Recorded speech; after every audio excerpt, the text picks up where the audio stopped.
चाहिए, तब तक हमें शांत नहीं बैठना चाहिए।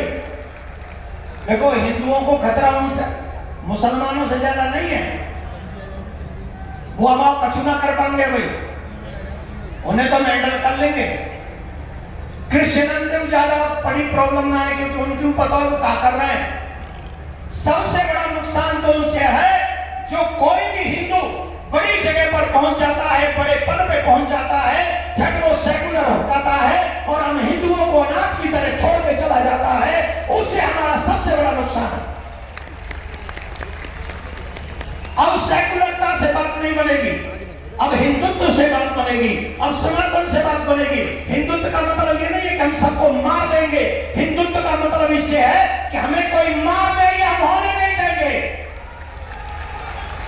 हमारी 6 वर्ष की बच्ची के साथ कोई दुष्कर्म करे, ये होने नहीं देंगे। मेरे राम जी की रामायण को कोई चला दे, ये हम होने नहीं देंगे। ये है हिंदू राष्ट्र, ये होगा हिंदू राष्ट्र जहां संतों को कोई गाली नहीं दे सकेगा, जहां राम का कोई पतला नहीं फूक सकेगा, जहां किसी भी तीर्थ में मांस मदिरा की दुकान नहीं लगा सकेगा, जहां सब लोग जो अच्छे होंगे वो इस देश में आराम से राम लक्ष्मण भरत शत्रुघ्न की तरह रह सकेंगे। वो होगा हिंदू राष्ट्र। कौन कौन चाहता है ऐसा हिंदू राष्ट्र बने? कौन कौन चाहता है? सब चाहते हो, इसीलिए तो चल के आए हो। हम सभी लोग 3 चीजों पर फोकस कर रहे हैं। वैसे तो हमारे अनुज के बहुत सारे संकल्प, 7 संकल्प इस यात्रा के रहे। एक बार हमको बता दीजिए, 2-3 तो हमको याद है। कृष्ण जन्मभूमि हो गया, गौ माता हो गई,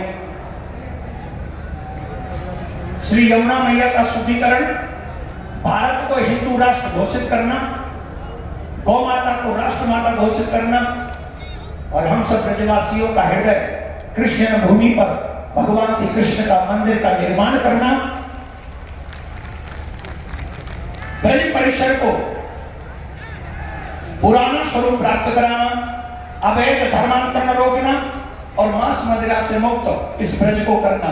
ये कौन सा ऐसा है जो किसी के ऊपर भारी पड़ेगा? कृष्ण भूमि हमारी है।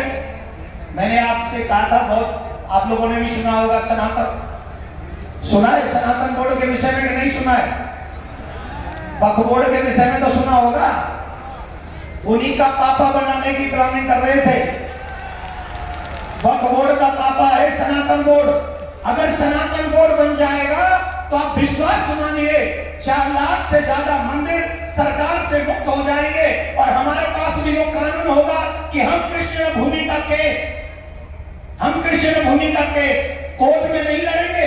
हम कृष्ण भूमि का केस सनातन बोर्ड के कोर्ट में लड़ेंगे। वहां जज भी होगा, वहां वकील भी हमारा होगा और वहां सत्य भी हमारा होगा और न्याय भी हमारा होगा और कृष्ण भूमि का भव्य मंदिर का निर्माण होगा।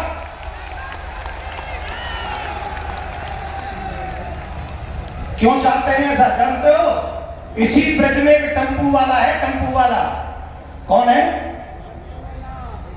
मथुरा में पकड़ा गया, यहां का प्रशासन जानता होगा, जो यहां का होगा। 23 लड़कियों का उसने सम्मान का अपमान किया इसी मथुरा डिस्ट्रिक्ट में। और जब उसे पकड़ा गया तो जानते हो क्या कहता है? 50 लड़कियों का टारगेट था उसका। यह है सेकुलर राष्ट्र। ऐसा सेकुलर देश चाहते हैं आप? यह सेकुलर देश चाहिए जहां हमारी बहन बेटियों की इज्जत जाएगी, कोई नहीं बोलेगा। लेकिन जब दूसरे के कुछ हो जाएगा तो पूरा समाज खड़ा हो जाएगा, पूरा बैंड बजाएंगे और उस पर डिबेट करेंगे। यही मथुरा की कहानी है। इसलिए हिंदू राष्ट्र चाहते हैं, जैसा हाल पाकिस्तान में हुआ है, जैसा हाल बांग्लादेश में हुआ है, वो हाल मेरे देश में ना हो। इसलिए धीरेन्द्र कृष्ण शास्त्री हिंदू राष्ट्र चाहता है। क्या पूरा चाहता है?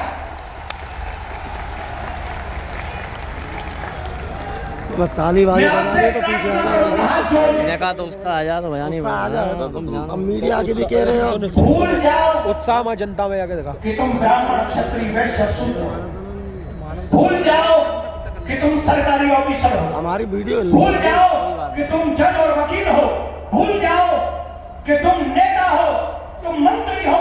एक मिनट के लिए याद करो कि तुम हिंदू हो और हिंदू आने वाले भविष्य में आने वाली पीढ़ी सुरक्षित हो, ऐसा इस देश का निर्माण करो। ये आपकी जिम्मेदारी है। आप इसी की तनख्वाह लेते हैं, ये आपका दायित्व है, ये आपका धर्म है। आप अपना धर्म निभाइए, हम अपना धर्म निभाएंगे और हिंदू राष्ट्र अपने आप बन जाएगा। इन्हीं शब्दों के साथ आपका बहुत समय लिया है।